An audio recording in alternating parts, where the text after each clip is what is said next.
gents, and fellow non-binaries, we are now boarding Not Real Airlines. The concept of falling in love on one of the most uncomfortable and painful moving crafts known to man to me isn't something I think would be possible, but I've more on rather occasions wanted to elbow the person next to me rather than make out with them. But anything's possible with fiction. I mean, look at this mess. A series dropping in 2020, a time where traveling and interaction was limited, a neat theory takes place. Could two people fall in love through just one plane ride? That's Takeoff. So, let's delve into it. Please buckle up, because this flight from Hong Kong to JFK, New York will be longer than 16 hours. Good God. That motherfucker back there is not real!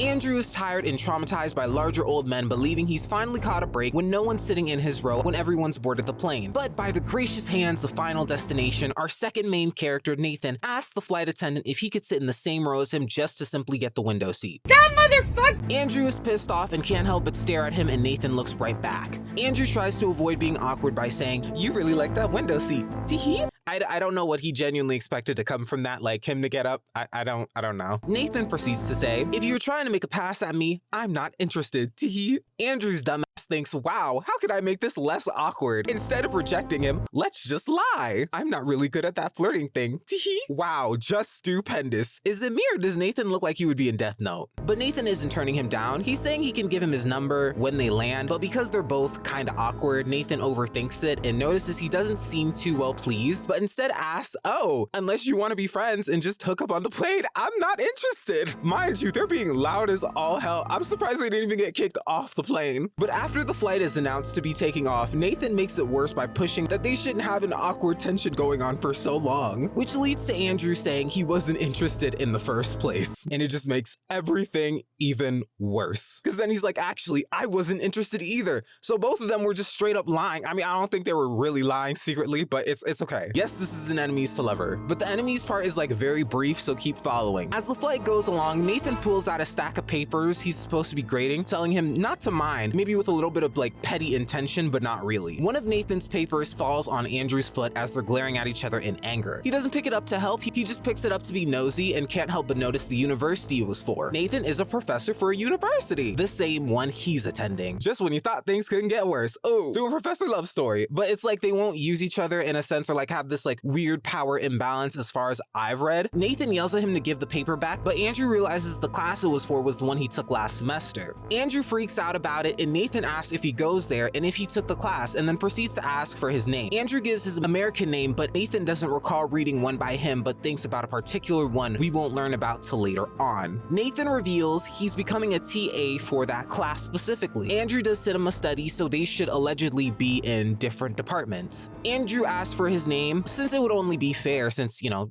gave him his name. Children meals are apparently a thing on the plane. I've never heard of this, but then again, I think first class seats are a scam. My thing is all you're paying for is to sit up front in a damn thin curtain. That is robbery right there. Now, I must warn you, there are parts of like heavy sexual tension and like near sexual parts, so if you're not okay with that, feel free to turn away. When they get their meals and finish, Andrew doesn't want to take Nathan's plate. He lets it drop on accident, but on purpose, and Nathan tries to play it off. Andrew then has an inner war in his head about whether he should have helped him, because maybe he just did a little too much. He ends up offering water, but it ends up spilling on him, doing more harm than good because he freaks out holding it. And it lands literally all over his pants, and Andrew offers him a new pair of pants, and they're thermal. If you ever worn like thermal pants, they are like basically the equivalent of like long underwears. They both end up making their way to the bathroom. I didn't understand why one of them couldn't just go, but hey, you know what? I want you to keep in mind for this next part, the walls aren't thick. Everybody can hear this once again. Nathan tells Andrew to watch the door for him as he starts changing. While Andrew is leaning on the door, Nathan falls through, and Andrew asks why the thermals were so tight. Andrew stands up and notices the flight attendant and immediately closes the door between them because he didn't want the attendant to see them, even though she already did. Right. Nathan notices how tight the thermals are, and Andrew can't help but stare and blush. Oh my God. Andrew says that he's supposed to wear them under clothes, which would have been a bright idea to mention before, but Nathan doesn't have any other options or anything to put over it. Andrew offers to wrap his jacket around his waist to hide the tight parts that's showing things that people are not supposed to see. As Andrew ties the jacket around his waist, Nathan says he could do it himself, but Andrew just keeps going and apologizing to him, But Nathan's like, it's okay. And he says, I think you're nice too. Teehee. Not everyone offers their underwears to strangers. As Andrew ties it even tighter, Nathan wants to be tighter. They begin to stare deep into each other's eyes. Andrew, as he's tying, blushing, and panics, and falls onto him. I just feel like you've been trying to help, so I could have been nicer, but then you went on to choke my waist. Again, they're like literally yelling at the top of their lungs, so everybody in the plane can hear them. Andrew apologizes and tries to loosen the jacket. And they finally get out of there. I lie to you not, there was like a plethora of people waiting in line for them to get out. I'm surprised how they haven't been kicked off, but then again, they are mid-flight. Later on, the lights go out and Nathan pulls out a stack of paper to grade, and Andrew notices looking at his papers and notices, boy oh boy, his own paper. He panics a little, but realizes he wrote his Chinese name and hasn't told Nathan his Chinese name. So he's kind of like safe, but he was wondering if he marked his paper already because he saw so many marks already. Flashing back, we learn about Nathan's job. Nathan receives a call in his hotel room about Ray's needing a TA. The class is filled with undergrads and Nathan isn't interested at first, but he accepts it because it's a paid job. Reese wanted Nathan to read some of the papers from the past semester and write critiques so she could start them, and he notices a paper that's just phenomenal to him. To the point like he literally gets so ecstatic, he has to call Lulu to ask more about the paper. This paper actually belongs to Andrew. What a surprise. His name is there, but it's in his Chinese name. Nathan looks at Andrew sleeping on his shoulder after this flashback and wonders if he knew about who wrote that paper because he took the class last semester. Oh my God, I have some news for you.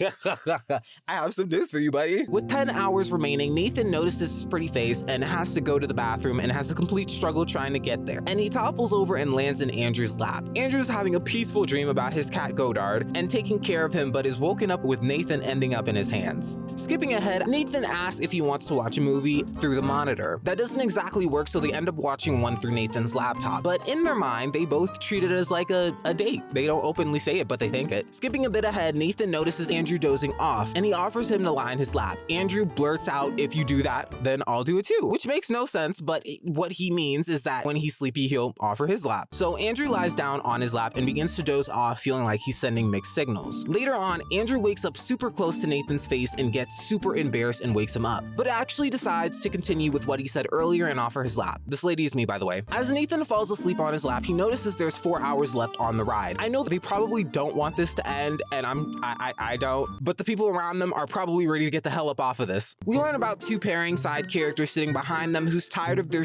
but are also like, yeah, they're gonna get it on before they touch down or hook up after. They've been literally like the same heads in the back since the beginning, just watching them like a TV. They're so real, it's me. Andrew can't seem to hold the strength to let him be on his lap, and Nathan wonders why he's sitting back there, and Andrew didn't want to wake him up. So Nathan invites him back to sit back because he wasn't tired anymore and thought that was like really sweet or whatever. Andrew asks Nathan about the movie he fell asleep to, but Nathan suggests they could do other things. With lights dimmed down low, Nathan glances in Andrew's corner, at Andrew's hands, and Andrew starts blushing, and they ever so slightly inch towards each other and hold hands. I will be fair and say this far in the story, there is a lot of sexual tension that did kind of throw me off. Like, don't get me wrong, there's nothing wrong with it in my mind, but I feel like it could have really went without it. Anyways, Andrew turns away blushing, noticing Nathan has already pretty much been satisfied by hand holding, and he asks, you know, how are you so cute? And Andrew wonders how the heck Nathan can be so out in the open about all this, as if they weren't talking about in the beginning of the plane ride. I mean, sure. Andrew reaches in for a kiss and Nathan is ready to receive until the lights of the plane cut on and the pilot lets the passengers know the flight is 2 hours from landing. But Nathan doesn't give a f, goes in for the kiss, and they go at it. Pretty much the following chapter, they're just making out. I'm not complaining. Nathan pushes back because a flight attendant was there with both of their food. They both receive their meals and Andrew offers Nathan a chicken nugget and Nathan opens his mouth wanting him to feed him, and Andrew just puts it on his plate. Not catching the signal, but Nathan tries to give him food back, trying to feed him, but Andrew gets it. Andrew takes it in his mouth. Well, we cue to the flight attendant literally placing bets on what they're going to do. They're pretty much betting if they know each other and how far they're willing to go. They're even cahoots with the people sitting behind them. Nathan apologizes for going for the window seat, but obviously it's fine because look at how everything turned out. As the plane is finally starting to land, the whole journey is coming to an end. In an attempt to not ask for Nathan's number too soon, he asks him more about his job in hopes of finding out if he was going to TA for any of his future classes. We learn Nathan is pretty much William Shakespeare's with essays and is from Taiwan, but doesn't want his whole career to focus on it, and likes the fact that Andrew cares about essays and wants to read with him. Skipping ahead, as they land, as they make their exit, they have a cute moment that, again, I don't even know how they can do half the stuff they do because they're in public. But we're edging near the end of season 1. No one's thinking straight, they're just happy to be around each other. Going through customs and border protection, pulling out the passport, Nathan learns Andrew was originally born in the United States, noticing his Chinese name. Nathan asks about it, but he doesn't say much. He's thinking about his paper later on. They end up splitting up because they have to go through different lines because Andrew is from America. With a cute gesture saying "see you," leaving Nathan teary-eyed. Noticing customs taking an extremely long time, Nathan was thinking of texting him, but nobody got anyone's number. With Andrew going through his mind, Nathan hopes he'll wait for him. A lot of time passes and he finally gets through customs, stating he's there for study. Because it took so long, his luggage was already waiting for him, and he begins to search for Andrew, thinking he left, and he begins to panic until Andrew appears behind him with a sign with his name. Andrew was waiting for him by luggage for a while, but staff try to get him out. Nathan kisses him on the cheek and says in his ear to hug him. They embrace tightly, and Andrew asks if he remembers. This plane hasn't taken off yet, but I'll give you my number. He then proceeds to flip the sign over for it to say, "Please give me your number." Nathan cutely writes his number on the sign and then proceeds to scribble out the exclamation mark. They create contacts for each other. Nathan wants to get out his scarf out of his suitcase, and Andrew asks if he wants to put away his papers and laptop, and Andrew notices how his name was the only one circled throughout the papers. Nathan notices him staring off and asks what he's thinking about, and Andrew is nervous about disappointing him, and Nathan calls him cute and calls him out for putting his name in Chinese on paper. Nathan knew it was him when he ID'd him. In the second part of the end of season 1, Andrew tells Nathan he likes him. Nathan and Andrew's destination were both opposite from each other, but Nathan offers to share a ride back to his place and can drop him off back to where he needs to go. Andrew's ride will take 3 hours long, and Nathan questions if they could stay in a 3-hour car ride, but Andrew states it's nothing compared to being in a 16-hour flight, prompting them both to laugh as we walk outside with the lights shining on them, Andrew asking if they'll sit next to each other, and Nathan saying yeah, with the final message opening, the end.